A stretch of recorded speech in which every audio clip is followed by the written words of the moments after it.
charges throughout the suit to quickly break free. This suit is loaded with amazing gadgets, no question on that. But in a few ways, this can be a bad thing. Bruce always tells Terry that he relies far too much on his technology, and sometimes this gets him into a lot of trouble. But how can you blame Terry?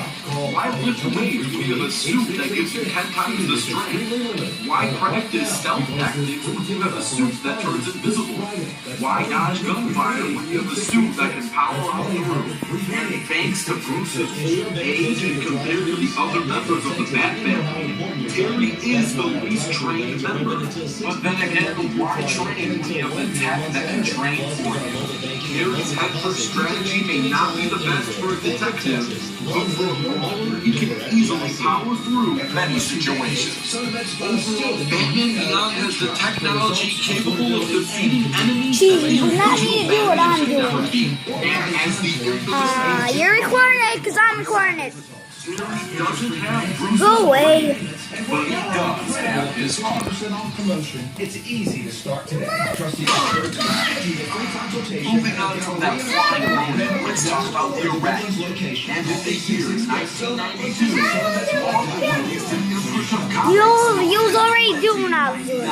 Most of these issues were brushed away and were seen as a cheap failed attempt at rebranding heroes. But there was one issue that is both accepted and loved by many in the Marvel fan community. That issue was known as Spider-Man 2099. Miguel O'Hara was an engineer who worked for the monopoly known as Alchemax. He quickly noticed the many things this company was doing, and he tried to bring it up to the heads of the company after discovering all the evil things they were doing.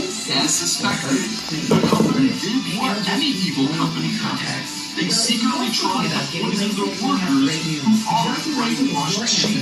Miguel was poisoned, but he survived the process.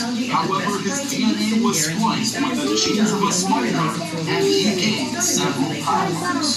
In many ways, Spider-Man 2099 is almost completely different than the 616 Peter Parker Spider-Man. But before we talk about the differences, let's go over the physical similarities. Possesses the proportionate strength of a spider. At his peak, he has the sufficient strength to lift up to 10 tons. O'Hara's great strength also extends to his legs, allowing him to leap great distances. He has been known to leap heights of at least 30 feet in a single bound. O'Hara's body is harder and more resistant to certain types of physical injury than the body of an ordinary human, though he's far from invulnerable. He's durable enough to survive free fall from skyscrapers and be repeatedly struck by superhumanly strong opponents such as the Future Hulk. He can easily survive attacks that would injure or kill any normal human. In many ways, Miguel O'Hara is almost athletically identical to Peter Parker, but that is where the line of similarities draws to infinity. The biggest difference between the two are their webbing and Peter's spider sense. Unlike Peter Parker, Miguel has natural webbing that is produced from his own body, and his spinnerets were formed on the top of his forearms. Spider-Man 2099 also does not have spider sense. You know, the thing that is known as Spider-Man's most powerful attribute? Yeah, he doesn't have any of that. In return, however, Miguel does have his normal senses heightened to a high degree. He just doesn't have that sixth spider sense, the same one that makes Peter completely OP. O'Hara also has elongated canine-like teeth that secrete a paralyzing though non-toxic venom. This venom can paralyze any foe for quite some time. Some people say that everything from the future is always better, but that is not always the case. Because of Miguel's accelerated vision and ability to see in the dark, his eyes are known to be extremely sensitive to light. In fact, his eyes are so light sensitive that he has to wear sunglasses indoors. This dude may be called the Spider-Man, but he is actually blind as a bat. He also has absolutely no formal combat training at all. He always states that he can get around this with his natural sweet brawling skills, but this is almost never the case. Because he lacks a formal style of training, his basic brawling tactics can easily become predictable. Overall, Spider-Man 2099 has many superhuman-like powers, but he has terrible light-sensitive vision, and his lack of formal combat training makes him predictable, especially without spider sense. And now, let's get ready for the fight. Tonight's battle is going to take place in Neo Gotham, and there is no prep time. Let the battle begin.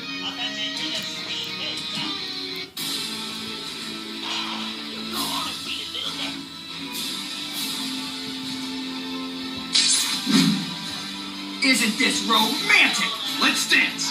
3, 2, 1, go!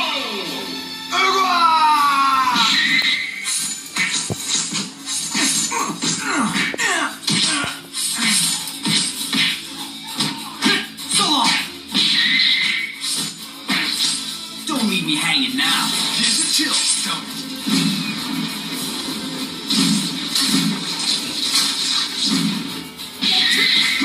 Let's go!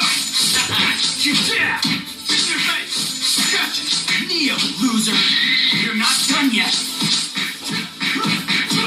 Let's go!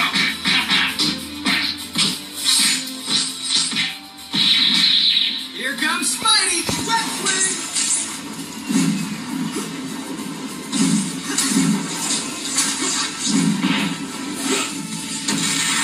This is good.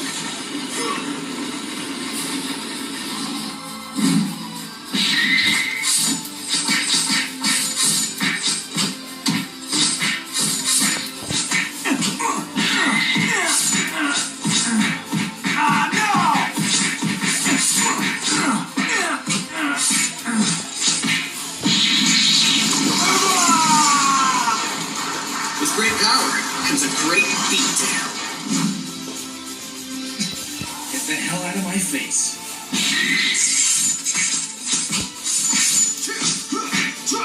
Let's go! Web ball! Spider stick! Dude, you suck!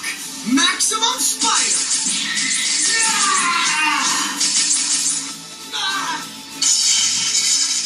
All right!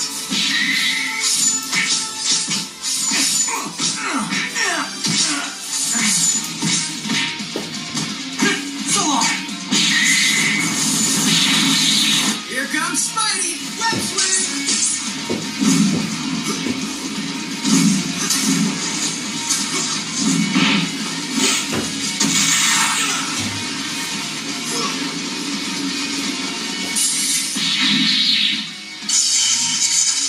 All right!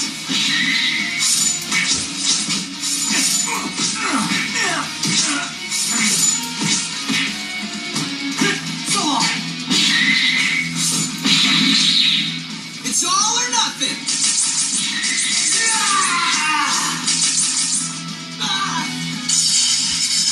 Gonna be hard to copy that butt kicking. Throw a flashbang.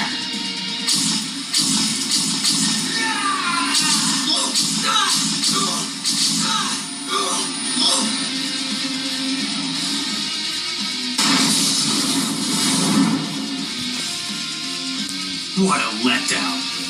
I let everyone down.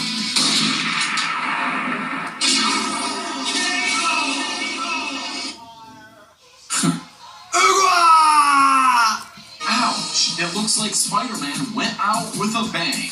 A flashbang. Whoa, that was a weird vid. Didn't like that?